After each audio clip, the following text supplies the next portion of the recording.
Super, right, welcome everyone. So nice to see so many of you here. There are some free seats down at the front. I know no one ever wants to sit at the front, but there are some free seats down here if you wish. So my name's Mr. Cat. I'm one of the deputy heads here at the school, and I'm going to run you through the Year 8 options process. I'm looking to spend about 20 minutes now. We have got another talk at 6, so if you've got any questions, maybe come back sort of 20 past, 6:30, and I can answer those.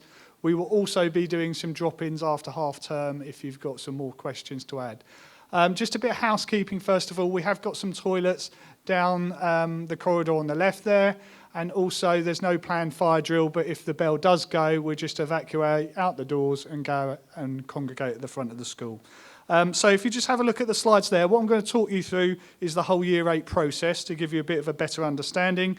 I'm going to talk about what a broad and balanced curriculum looks like, so keeping your options open for when you finish Year 11, and the nuts and bolts of how you make your choices. So, first of all, this is what the Year 8 students have. So they should have a practice form that they've done in their RHPD lessons, so they've had a little go at filling out the form. And they've also got the options booklet. So if you want to find out more about a subject, you can go around the stalls and ask, or you can read in that little booklet all about the subject, if it's exams, if it's coursework, things like that. The official options form will look exactly like that, everyone, but it'll be slightly yellow, and you'll get that from your form tutors in the first week back. So you haven't got that yet to fill out, so don't panic, everyone. But you have got the options booklet to have a look at all the different subjects. Right, so this is the journey that you're on essentially. So you're coming up towards the end of Year 8, and the subjects that you pick, everyone, you'll be taking those for the next 3 years, and that will take you all the way to the end of Year 11. So it is a big choice, okay? And you'll be doing those subjects for the next 3 years. So you might want to start thinking about what do you want to do after Year 11, wherever those subjects are going to take you. It might be the case you want to do sixth form and do some A-levels, eventually go to university, or you might have an idea what career you want to do. It might be further education like a college, or you might want to go straight into employment and get some sort of apprenticeship. But just having a consideration of what that might look like will help you work backwards to what you pick for Key Stage 4, the start of Year 9. So do have a think about that. I know it's a long way ahead, but you're trying to future-proof yourself, essentially. We have a 3-year Key Stage 4, okay, so you'll be doing these qualifications and subjects for 3 years. And we do allow students to pick 4 options. Some schools do 3, but it's really good here. You get quite a wide range of subjects. And over that 3 years, what it allows us to do is really prepare you for those exams, get all the coursework done, revisit different topics, and spread out the exam practice over the whole 3 years rather than cramming it all into Year 11. And we have the advantage of you will be doing a religious study GCSE early, so you'll be doing that in Year 10. And also, because it's over 3 years, you get lots of opportunities to do enrichment, and some subjects you will get to go on some trips and things like that. So, you've got 2 different types of courses you can choose from. So there's full, traditional sort of GCSEs. They tend to finish with a big exam at the end. There might be bits of coursework along the way. They're called non-examined assessments, so you might hear the word NEA mentioned. That's essentially a bit of coursework, everyone. And then there's more vocational subjects that you can do. Talk to the subjects to find out which ones they are, but that will be more portfolio-based. There isn't necessarily an exam right at the end, and you get grades like a pass, a merit distinction. So it's a little bit different to the full GCSEs that are on offer. Right, this is a timeline of where you're currently at. So we've got the options evening tonight, so thank you for coming along. If you haven't done so already, do go round and talk to the different subjects and find out a bit more, see if that's something you want to do. Also, we've got Parents' Evening coming up, so that's on the Wednesday and the Thursday in March. Do book onto those, and you can talk to the subject teachers, whether they feel like you can succeed at their subjects. There's the option form that you'll get after half term, so that's due back in on the 13th of March. I'll talk about that in more detail, but don't worry if you don't get it in first. Oh, the mic's gone, everyone. Oh, it's back. I will wait until we've got all of those in so I can really fairly allocate everyone's options. Then we look at all of that in sort of the May time, and then I will write to you in June to confirm which options you get. And generally, people do get their first 4 options. Sometimes we do have to use some of the reserves, but I will have a conversation with students along the way if that is the case. But 95% of you will get those first 4 options, so it's really good. This is what the curriculum will look like. So everyone will be doing English. You get a GCSE in language and literature. Everyone will be doing maths as well. And then science, you'll get at least a double qualification in science. Some of you may go on to do triple science, and that selection process sort of happens at the end of year 9. So that's not anything to worry about yet. And as I just said, religious studies, you will do that in year 10. So that 3-year key stage 4 allows us to do that early GCSE. So that's your first practice run.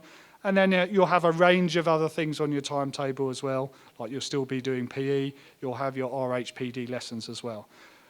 So let's have a look at the things that you'll get to pick. So this is the GCSE grading. For parents in the audience that aren't familiar with this, you can think of the grade 4 as the old GCSE grade C. They are comparable. And then if you look there on the slide, the old grade A is comparable to a grade 7, and then the other grades fall somewhere in between. Okay, that's the GCSE grading. And the vocational subjects will be the pass, merit, distinction, distinction star. It's very similar, everyone. So, some key decisions. I gave an assembly to Year 8 recently, and I gave them this advice. I just wanted to reiterate it with you.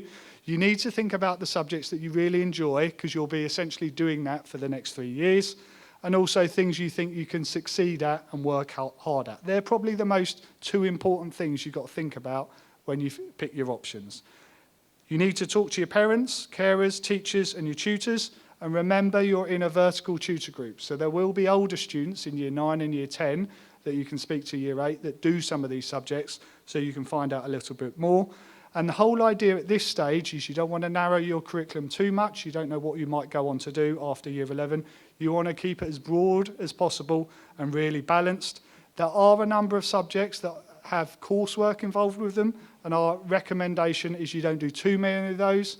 I'd keep it maybe to 2 subjects, just so you can manage the coursework load over those 3 years.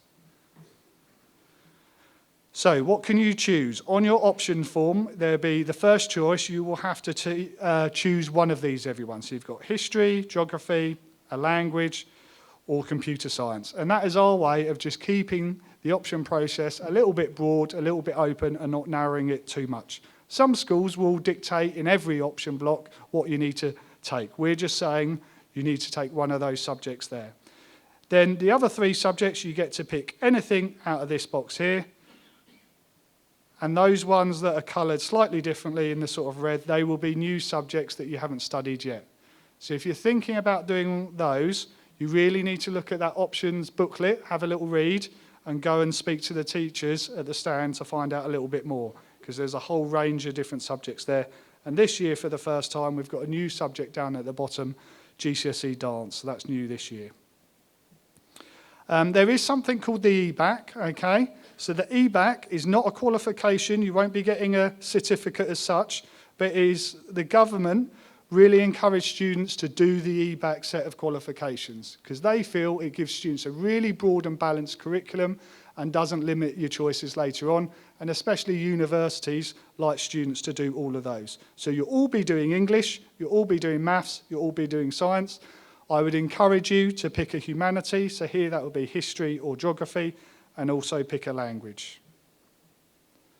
Right, there's a few subjects that you can't do in combination. So design technology, everyone, if you pick that, that does include systems and product design.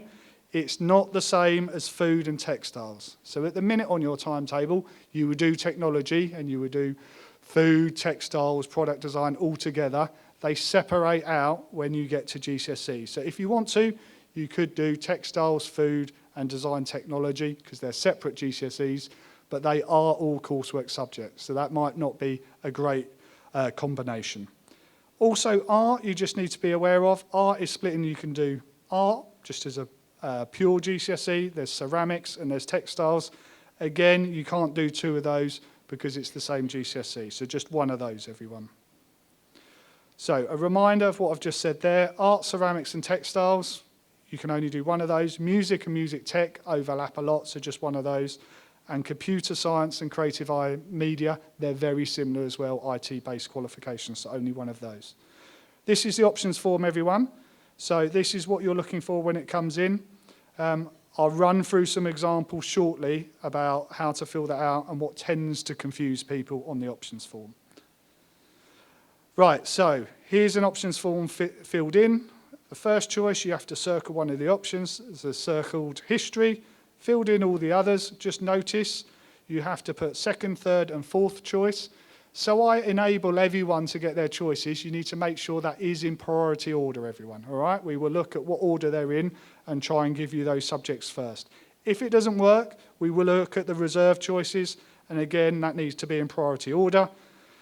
This one is not allowed because they've picked ceramics and art, only one of those. So that would be rejected. I'd have to come and have a conversation about what you'd like instead. So just looking at a different one here. This one here, why is it not allowed? Let's have a look. So they've picked design technology and food nutrition. Oh, it is allowed, sorry, so that one would be fine. There's some more examples, so I'll just flash these up. Does this one mean the student will follow the EBAC? Let's have a look. No, because they haven't picked a language on that form. Last example here. It's very important that subjects are chosen in priority order, and I just mentioned that. So make sure you read the form carefully. It does have implications, everyone. Okay, on the form as well, there'll be a little box here where you need to tick. Okay, so I wish to do the EBAC subjects, if you could just tick that. If you do want to leave it blank, I will come back and have a conversation. And then you just need to tick that you've picked one of those subjects there, which will be within your first choice. There's a little checklist to do at the end, so just make sure you've done all of those things on the options form and tick them off. And then please remember, everyone, to sign it when you give it in. So students, you need to make sure you signed it and get your parents to sign it. And then your form tutor will collect it, they will sign it, and it will come back to me before I allocate everyone their subjects. There's a few questions there. So I've just got some answers for you. If a subject is oversubscribed, who will decide what's chosen? So I will speak to students if we get to a scenario where we haven't got, say, enough travel classes and they're full and we can only run 1 or 2 classes. I will come and talk to students, probably the students that have got it as their fourth choice, and say, look, we're struggling to give you this. Is there another subject you'd like to do instead? So that will be a bit of a negotiation before we finalise that. Next question here, what happens if they get to September and they don't like the course? We really encourage you, Year 8, to stick with it, give it a go. But if it's really not working for whatever reason, October half term, we've got a bit of movement up until then. But after that point, it's hard to move students onto different courses because they've already covered quite a lot of the content. So there is a bit of flexibility, but my recommendation is you try and get that right first time, everyone. When do you hear back? That will be in June. Can I do a subject at A level if I haven't done it at GCSE? Yes, you can, but the recommendation, if you talk to the teachers, is that you do it at GCSE because it's a really good foundation to go on and do that at A level. And what do I do if I want to follow a combination that is not advised? Again, come and find me. My office is in E1. I can talk to you about the best fit for you. So all of this stuff is on the website, everyone. So if you've got any questions, go on, have a look. All the letters are there, the form's there. This recording will also go on there as well if you want to replay any parts. There's a list of contacts here. So again, my name's Mr. Cat. I'm the deputy head. You can email me. Mrs. Nichols, you've probably seen her around. She's the head of Year 8. She can give you some advice as well. Miss Reed, so if you want to speak to our Senko, she is here this evening. She's down in the LRC, so go and talk to her if that applies to you. And Miss O'Brien, I haven't seen her today, but she is our careers advisor if you want some advice about future careers post Year 11. This is the map, everyone, of what's on offer. So you've got the old canteen, the dance studio and the library.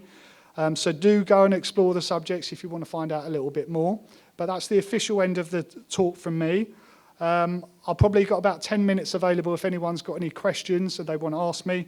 But really thank you for coming along. Hopefully it's been informative and enjoy the rest of your evening.